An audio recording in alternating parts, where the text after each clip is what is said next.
Hello, thank you for joining Rupert Cooks again. Today we are making creme caramel, another Paris Bistro favorite, also sometimes known as flan. Flan? I don't know which one I really prefer. I think I prefer cream caramel. Just saying it like that. You can get it all like creme caramel if you want. Or you can say flan. Always sounds like you're hanging out with Juanita and Madge at the bridge club or something like that. But pick whichever one you want. That's what we're doing. And the first thing that we're going to have to do is caramelize some sugar. And I know that this scares a lot of people because it's one of those things that can go south real quick. The good thing is it doesn't really involve a lot of expensive ingredients and prep time. So if you mess it up, you can just try it again. So there's two ways to do that. I have a cup of sugar in a heavy bottomed pot. You do not want to be using a thin pot for this because you want a nice even heat on it.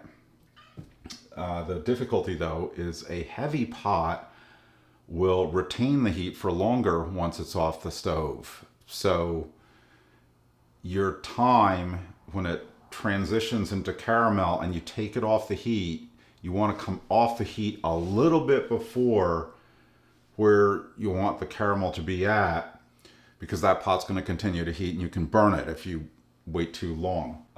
You can do it, I've got a cup of sugar in here, you can do it dry with nothing in it. That's a little bit more difficult because the transition time happens very quickly. You don't have as much leeway in judging where you're at with it. The advantage of it is it's faster because you're not waiting to boil water off. So what I'm going to do is add about a third of a cup of water to this. And what that's going to do is the water is going to take the sugar into solution with it. But the boiling point of water is 220 degrees. And the caramelization point of sugar is 330 degrees. So this is where we get into our time thing. We have to get it into solution, which is great for the nice even heating of the sugar. That's what you're doing with that. Downside is now we've got to boil off a third of a cup of water. So it takes a little bit longer because it's going to stay at 220 until that water's all gone. Then the temperature is going to start increasing again until we get to that 330 degree caramelization temperature.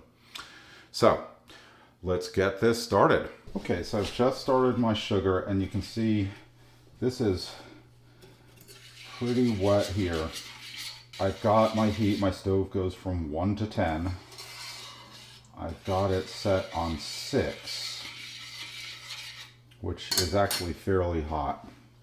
It'll heat up fairly quickly like this. You might notice that I was stirring. And at this point you can see the sugar isn't dissolved. It's still a white mass with water and all this kind of thing. Stirring is kind of your enemy with this because when you stir, it tends to make more crystals form. So we can stir at this point when it's not in solution, but once this all goes clear, because the sugar has dissolved into the water, we really don't want to stir or do anything beyond regulating the heat. And judging by how, the resistance I'm feeling in my spoon pulling it through this, I can tell that that sugar is going into solution fairly well here. What we're going to do is bring this up at a fairly good clip here because we're trying to get rid of that water and everything. So you have to judge it just by the color, so you need a decent light over your stove. Not that these are the greatest bulbs. You can see that they're this hideous blue color, which isn't really the best for judging food, but once I got used to them. So all right, here's the point where you do not want to be stirring this. You don't even want to be tilting the pan and swirling it. You just want to make sure that your pan is centered on the burner because you're trying to get a very even heat here. And sometimes you can get off on the flat top and the glass top type stoves like this. But I think this whole thing takes somewhere around 6 to 8 minutes, somewhere in there. Okay, it's going to start turning brown here fairly quickly.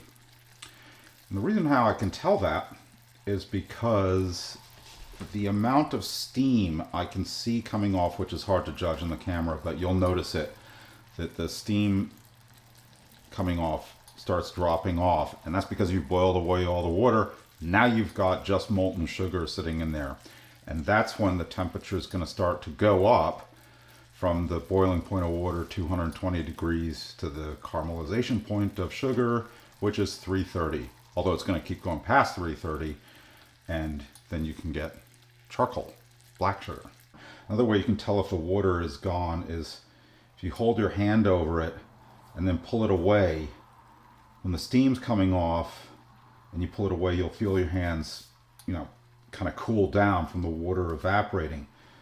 But when the water's all gone, there's none on your hand, so it doesn't really do that as much. You can sort of judge it that way if the water's all gone and you're going to start transitioning. But it's going to happen pretty quickly here, and you can see it's already done a little bit from when I started yapping here.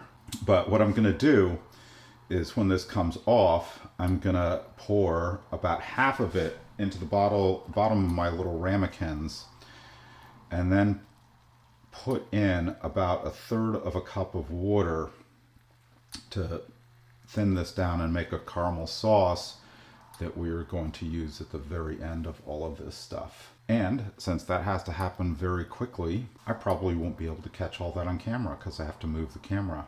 And at the same time, the sauce is heating, the caramel's caramelizing and getting browner, so I could burn it. And you can see, here we go. We're getting pretty brown here, and just giving it a little bit of a swirl. And I'm going to come off before it gets as brown as I want, because it will continue to brown in the pan, as I mentioned at the outset of this. Okay, that's it. Good enough for me. Okay, I really hope that was clear. I couldn't photograph or I couldn't video pouring it off because it has to happen quickly. It's like seconds. So what I did was I had all my little ramekins lined up, and then I came along, poured one, swirled as I'm pouring the next one. Swirled as I'm pouring the next one. Because as soon as it hits these, I suppose you could heat them up in the oven a little bit or something, but as soon as it hits these, it's gonna cool down. And there you can see, I'm trying to get just, I don't know, 1/8 of an inch or so in the bottom of each one. Not a lot, because what's gonna happen is we're gonna put our custard in this, and it is going to thin this down quite a bit. It's gonna be like brown water, kind of sweet brown water when it comes off. Then, with the remaining caramel, which was a little bit more than half left, I put in maybe 1/6 of a cup of water. I had this previously halfway filled with water, so maybe about 4 tablespoons of water, something like that. Off heat, tipping this away from my face. If you have welding gloves and a welding mask, you might want to get one. Tipping this away from my face, then I poured it in. Why? Because when you pour that water in, that is water meeting a very hot substance. It's 100 degrees hotter than the boiling point of water, so it can explode the water. It frothes up. It's not that crazy, but it froths up quite a bit, and you do not want to have it like this and pouring it in, because it can splatter up in your face. So tilt the pan away, pour in your 4 or 5 tablespoons of water. You want to have it all set up, and go. And you can see that even though this is cooled down, it is still fairly liquid. And what that's going to be is when our custard's set up and this is chilled and blah, blah, blah, and we serve it up, we're going to have a little bit of custard to pour over it, and just a little bit of the caramel sauce to pour over it. And it looks nice. So let's proceed to making the custard. The caramel is set up to a hard crackling thing in the bottom of our ramekins, and it's actually a little bit scary because you can hear it kind of cracking and you kind of think your balls are cracking, but it's just the sugar. I have 2 cups of whole milk and 1 cup of half and half. I'm going to heat this up to a simmer. Then as that's heating, get working on my eggs. Now I've got 5 eggs and 1 egg yolk, just to make it get exciting, and 1/3 of a cup of sugar. And I'm just going to get the sugar in there. And I'm going to use my whisk to stir it, not whisk it. The only reason I'm using a whisk is to break up the yolks a little bit. And it's just like almost reflexive. You get this whisk in your hand and you just want to whisk it. But the thing of it is we actually don't want air bubbles in this. Because if you have air bubbles in it, it's going to make your custard kind of deflate when it comes out. It's just not going to work out as well. So I'm really just using this because a whisk is kind of the best thing to break up these yolks a little bit. So I'm just keeping it in there and stirring with it, not whisking with it. And that's pretty much done. I'm going to wait for my milk to heat up to a little bit of a simmer.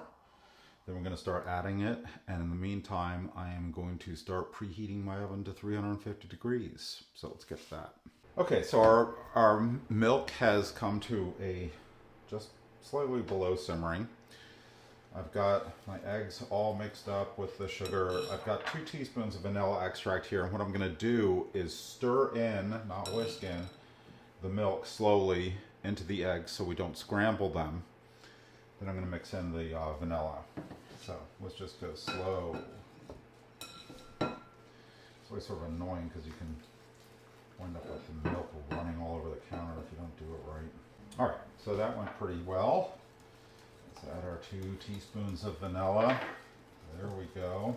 And no matter what you do, you're always going to have some coagulated bits of egg and milk and all of this kind of thing. So we need to strain this and then get this into our molds. Okay, so I'm going to strain this into a measuring cup because it has a pour spout, and that'll make it easier for me to get it into the ramekins, even if I have to do it in 2 batches. So I'll set my strainer over it. And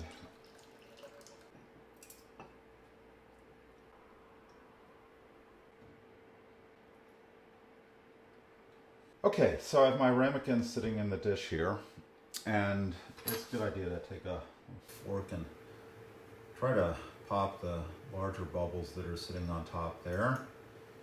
Let's go through it. It looks better. Stevie. Oh, this cat. She's needing some attention here. All right, so I've got some lukewarm water here, and what I'm going to do is put it in, and then we're going to have it in our 350 degree oven for 50 minutes. The thing of it is at no point do we want the water in here to be boiling. Well, 350 is a lot hotter than the boiling point of water. So I'm going to go about 20 minutes and then start checking it every 5 or 10 minutes, really quickly, just to make sure the water is not boiling. If it is, I'll throw in some ice cubes or something. But I'm going to put in my water here and come up until, somewhere around halfway on the ramekins.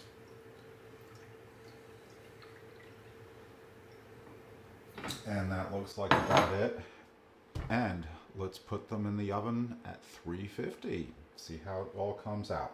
Okay, so it's been exactly 50 minutes in the oven, and we have a nice little bit of color here on top of these. That's exactly what we want. And what I'm going to do is put a sharp knife in here halfway between the center and the edge and going halfway down in depth, not all the way to the bottom.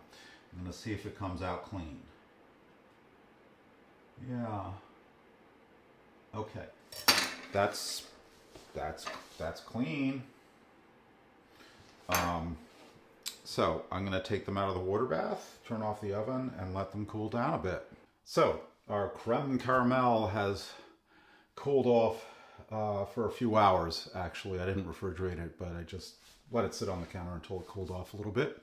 So we have our sharp knife, and since we have our rounded bottom here, there's only so far down into the bowl that we can go. But I'm going to run my knife around there as best I can.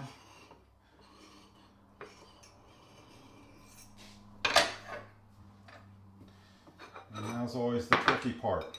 Put my saucer on top. And then invert it. And there we go. And you can see that the sauce is a little bit, it sort of runs out a little bit, but it's fine. And the caramel that I reserved and added the water to that you want to have your welding hood on for. That had set up a little bit, so I just warmed it up a bit on the stove and added a little bit of the Kraken black spiced rum to it. You don't have to add this if you don't want to. You don't even have to use this sauce afterwards if you don't want to, but I'm just going to take a little bit and sort of spoon it over just to give it a little bit more body to it, whatever. But it gives it a nice little taste if you do want to add some rum or cognac or something like that to it. And that is our creme caramel. Once again, thank you so much for joining Rupert Cooks. I hope you liked this episode. I hope that the exposition on caramelizing sugar didn't bore you to tears, but I just know that so many people resist these things because they're worried about that. But if you just follow and pay attention to what you're doing, it's pretty simple. Thanks again for watching, and I hope to see you again on the next one. Bye-bye.